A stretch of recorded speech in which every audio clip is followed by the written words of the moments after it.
Olá, bem-vindos! A UFMG indica em novembro o nome dos candidatos a reitor ou reitora, vice-reitora ou vice-reitora, que devem encabeçar a lista tríplice para o reitorado UFMG, gestão 2018-2022. 3 chapas estão na disputa e a TV UFMG entrevista cada uma delas para que você possa conhecer um pouco das propostas para a gestão desta, que é a maior universidade pública do estado de Minas Gerais. A ordem das entrevistas foi definida por sorteio e a conversa de agora é com a chapa 3, o FMG+. Compõem a chapa a candidata reitora Andréia Mara Macedo e a candidata vice-reitora Paula de Miranda Ribeiro. Obrigado pela presença, professora Andréia. É um prazer enorme estar aqui. E obrigado pela presença também a professora Paula. O prazer é todo meu.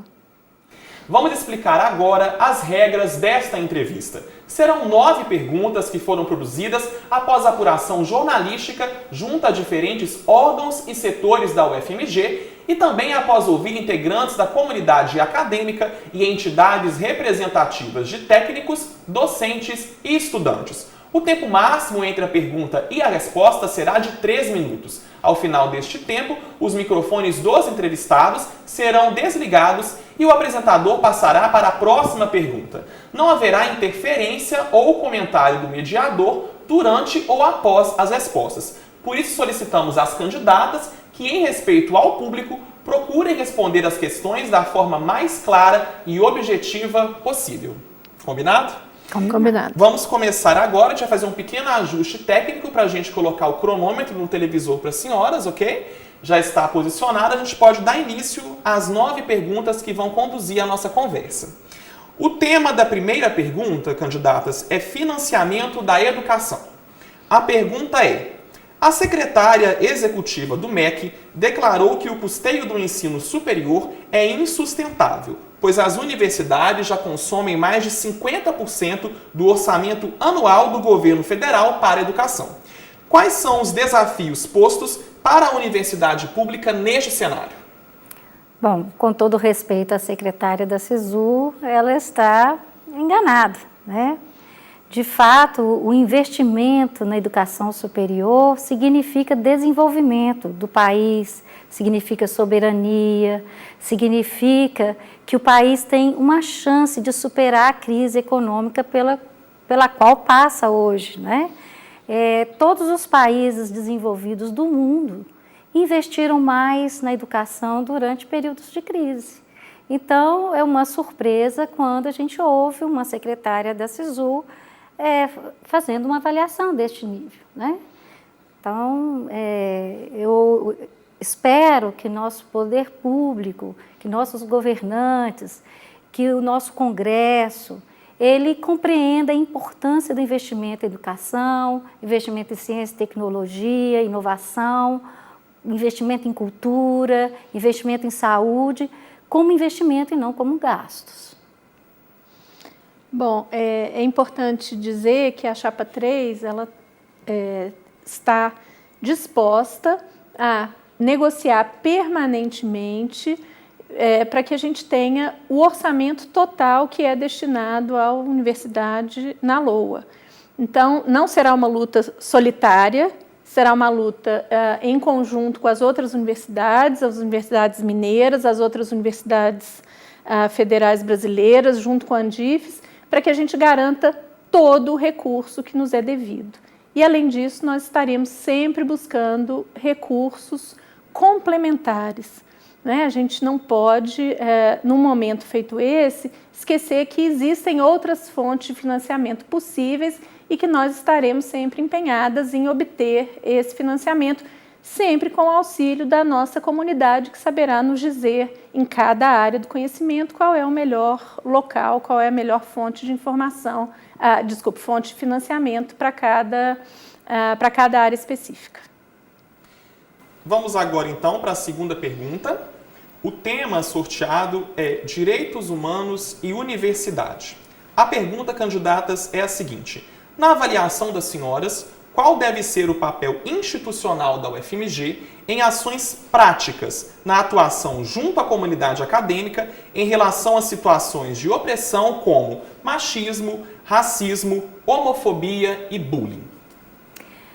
Nós estamos vivendo um momento muito triste da história, que é o momento do valor e da cultura ao ódio, né? Em todos os cenários, no cenário político e no cenário social. Então, a universidade, do porte, do prestígio, da importância do UFMG, tem um papel fundamental em combater todo tipo de violência. E a violência contra as mulheres, a violência contra os LGBTs, violência contra pessoas étnico-raciais diferentes. É muito importante que a universidade tenha um papel de mudança de cultura, tenha um papel de educadora na questão contra todo tipo de violência. Nós, por exemplo, depois de 90 anos, somos pela primeira vez 2 mulheres candidatas a reitora e vice-reitora no UFMG. Só tivemos até agora 2 reitoras, né?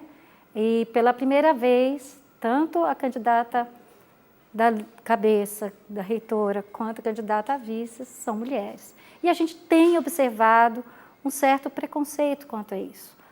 Muitas vezes escutamos que era preciso compor a chapa com pelo menos o vice sendo um homem, né? Então, isso demonstra o passado que estamos vivendo no século XXI, em pleno século XXI, do machismo que ainda perdura na universidade. Agora, com relação a racismo, a homofobia,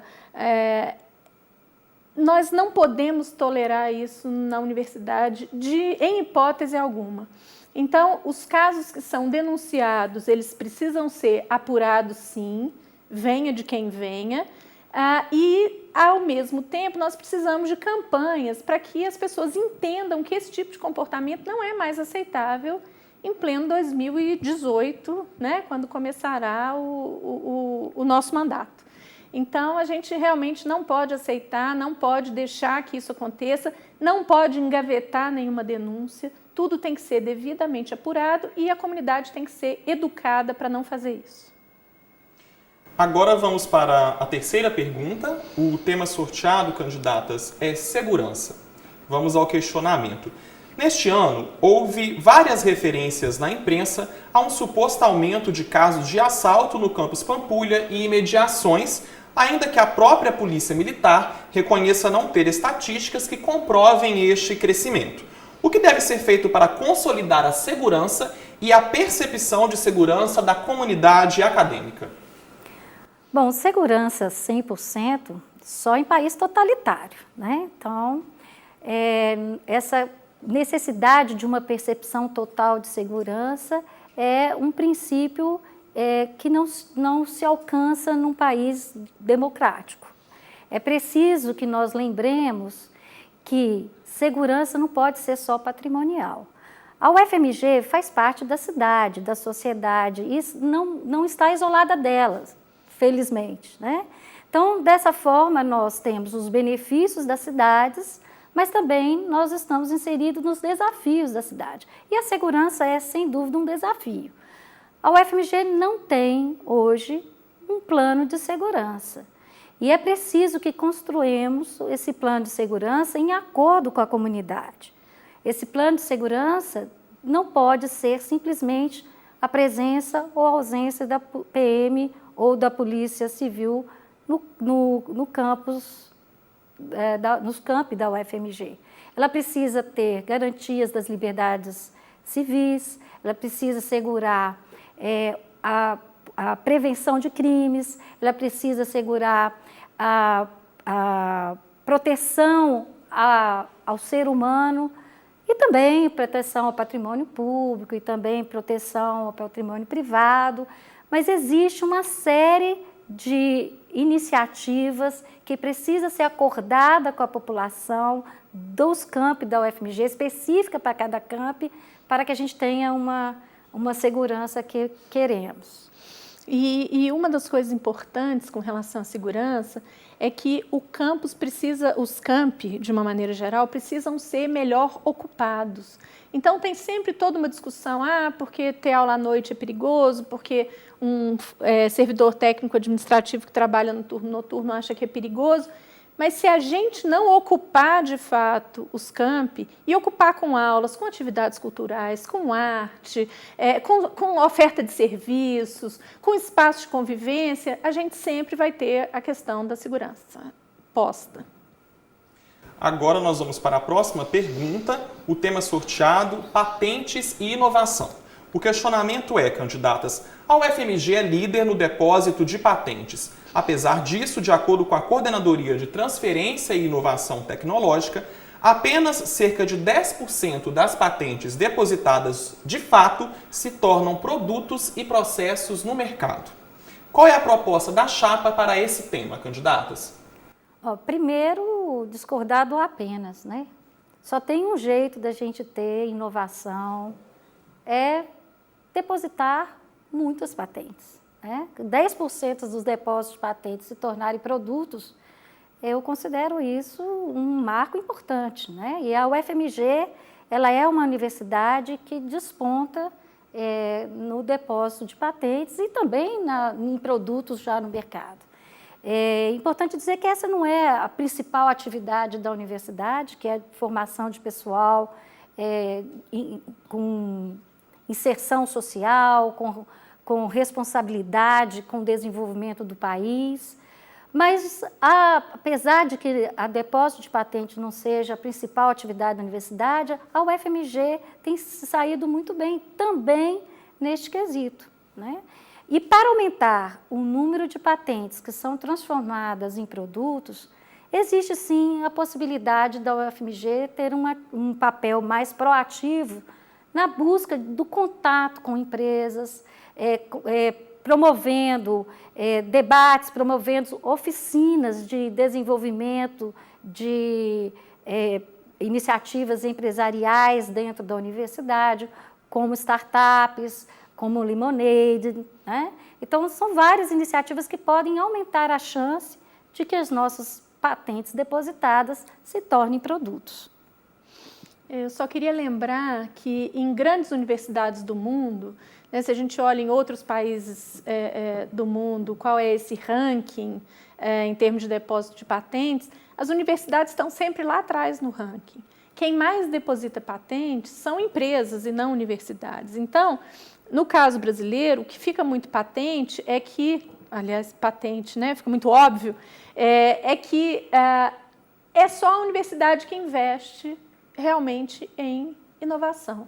As empresas ainda investem muito pouco. Então, acho que esse papel de busca de parceria é fundamental para que a gente realmente transforme mais esse conhecimento que a gente tem em produtos úteis à sociedade.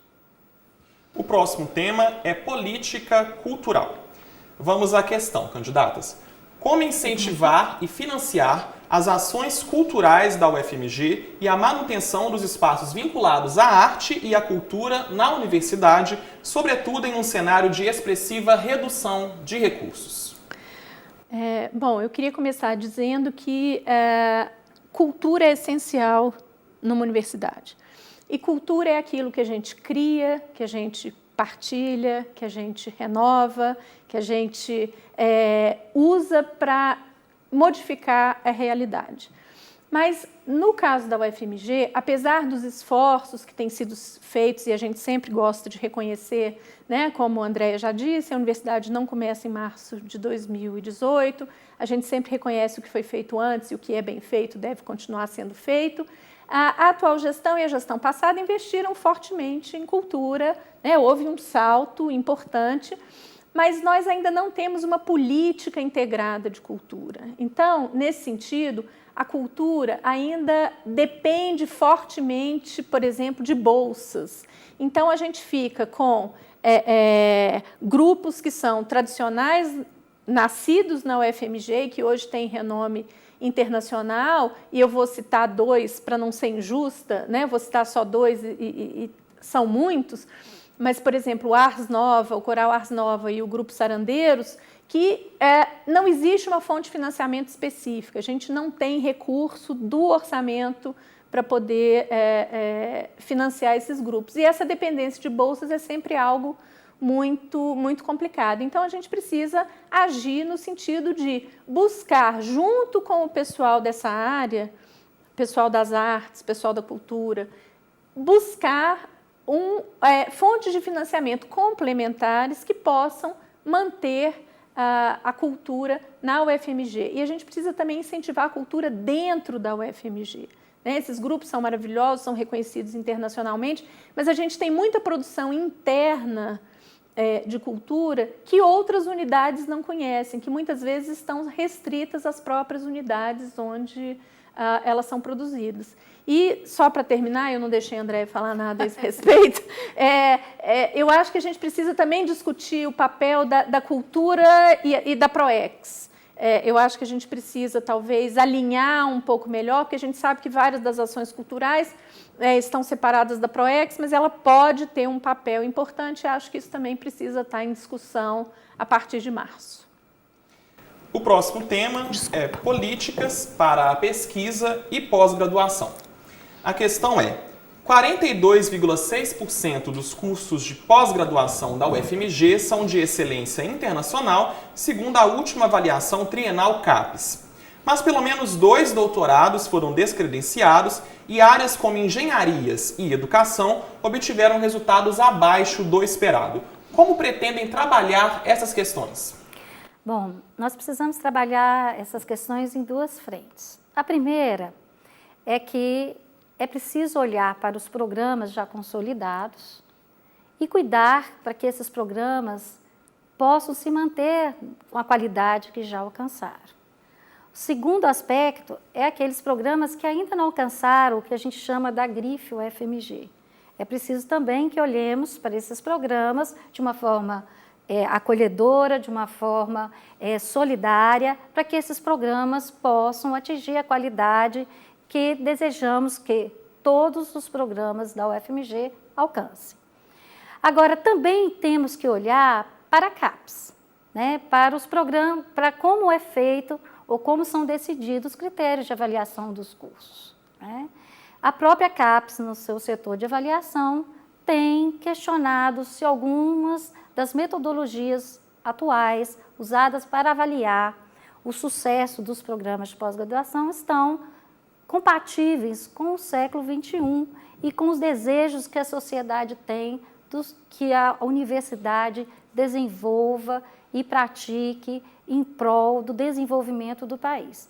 Então, em relação a esses critérios, é preciso também que a UFMG, junto com outras universidades, trabalhe junto à CAPES, né, para que a gente possa pontuar ou dar maior peso para alguns critérios que, de fato, façam diferença para a sociedade.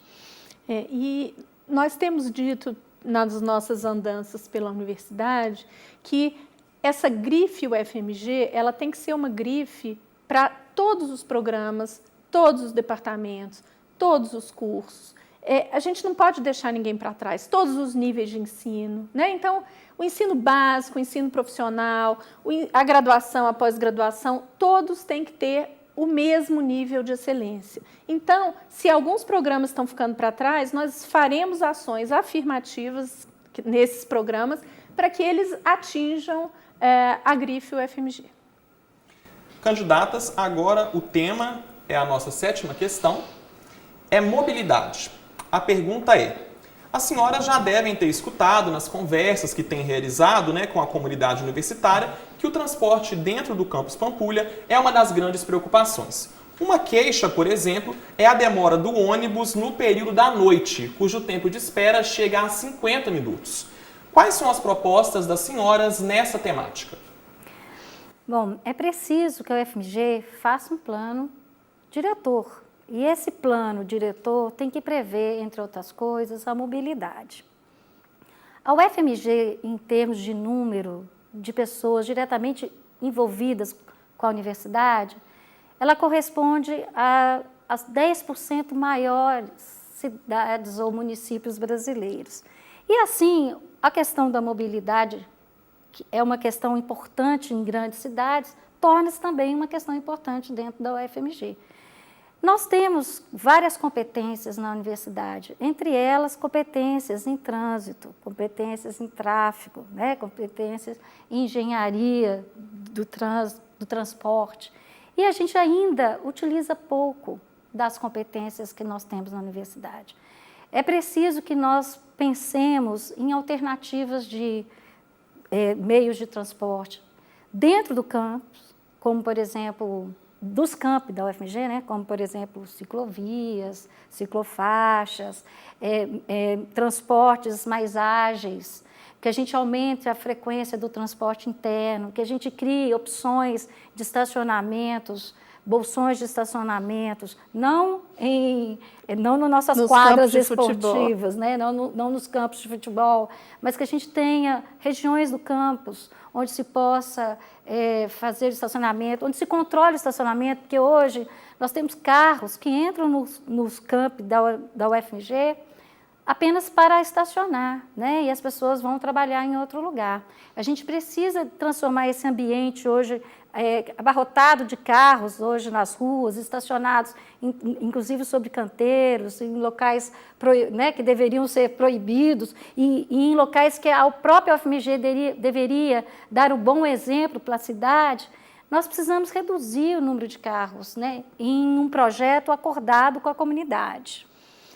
E no caso dos ônibus, sobretudo no turno noturno, eu acho que cabe à administração central fazer gestões junto à prefeitura para que o transporte venha num horário conveniente. É muito desagradável o professor que tem que terminar a sua aula muito mais cedo do que o horário, porque os alunos têm que pegar o ônibus e, com toda razão, eles pedem para ir embora mais cedo. Então, nós temos que cuidar para que haja ônibus no horário do término das aulas, e isso é gestão junto à prefeitura.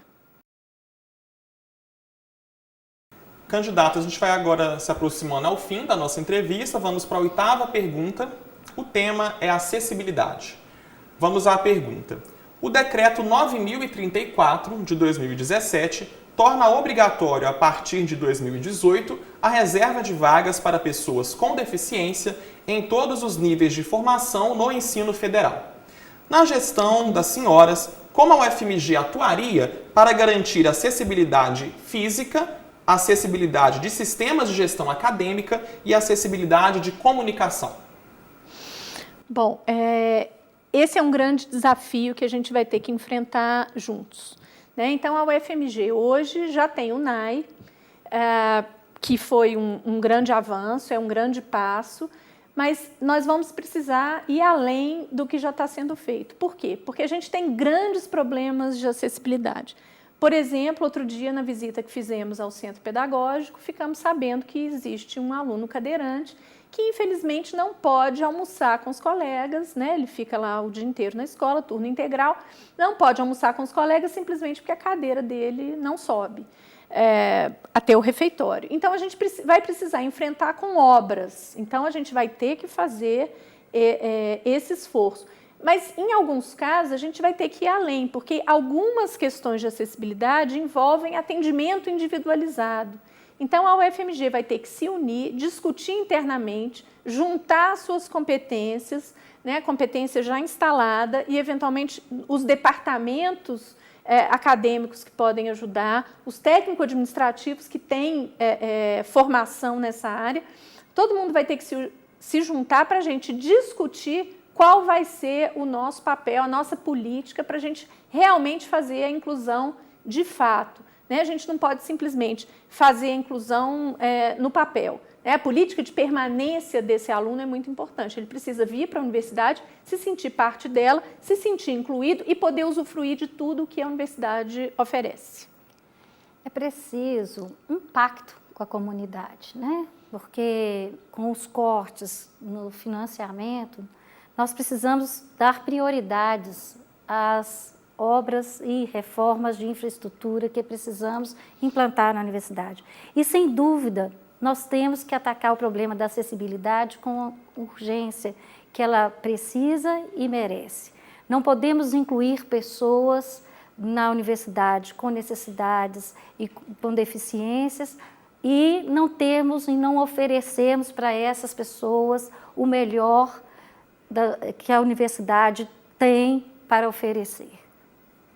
Obrigado, candidatas. Agora vamos para a última pergunta da nossa entrevista. O tema é políticas para a extensão. A pergunta é: O Plano Nacional de Educação prevê que 10% dos créditos curriculares dos cursos de graduação sejam integralizados por meio da participação de estudantes em programas e projetos de extensão da universidade na qual eles estão matriculados. Qual é a proposta da chapa neste tema? Bom, para nós, é preciso reconhecer que a extensão da UFMG já é uma extensão consolidada. Já existem vários projetos de extensão desenvolvidos na universidade que integram com as cidades. Todavia, a gente pensa que a extensão precisa de um salto qualitativo.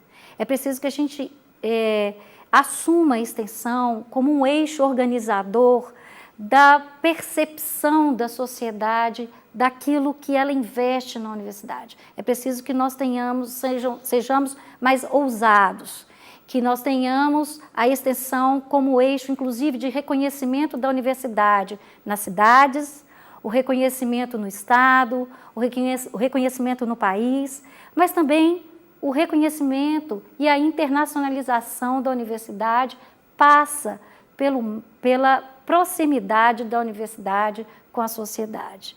E nesse aspecto, então, a nossa ideia é que a reitoria precisa assumir um papel para si de intermediar a aproximação dos colegas docentes, técnico administrativo e estudantes das secretarias de Estado, do governo, do Estado, do Prefeitura, das secretarias de Educação, de Cultura, da Secretaria de Saúde, de Desenvolvimento, do Meio Ambiente, para que a sociedade perceba que o investimento feito na UFMG é um investimento que dá um retorno para a sociedade. Então, neste aspecto, a gente pensa que é muito importante esse salto de qualidade nos projetos de extensão. E eu gostaria de ressaltar que alguns projetos de extensão da UFMG são projetos antigos. Por exemplo, só para mencionar um, que é o projeto Polo Jequitinhonha, que é uma iniciativa sensacional, um projeto que já tem mais de 2 décadas e que precisa ganhar fôlego e pode servir de local de estágio de aluno. Quer dizer, é uma oportunidade que muitas vezes o aluno tem de conhecer uma realidade que está um pouco mais longe e ele vê o papel ela, aluno, para contribuir para a mudança social. Candidatas, muito obrigado pelas respostas e pela presença aqui na TV UFMG, por participarem da nossa entrevista. Nós é que agradecemos. Foi um prazer. Muito obrigado. Termina aqui a entrevista com a Chapa 3 UFMG+, candidata ao reitorado da UFMG na gestão 2018-2022. A você que nos acompanha, obrigado pela companhia.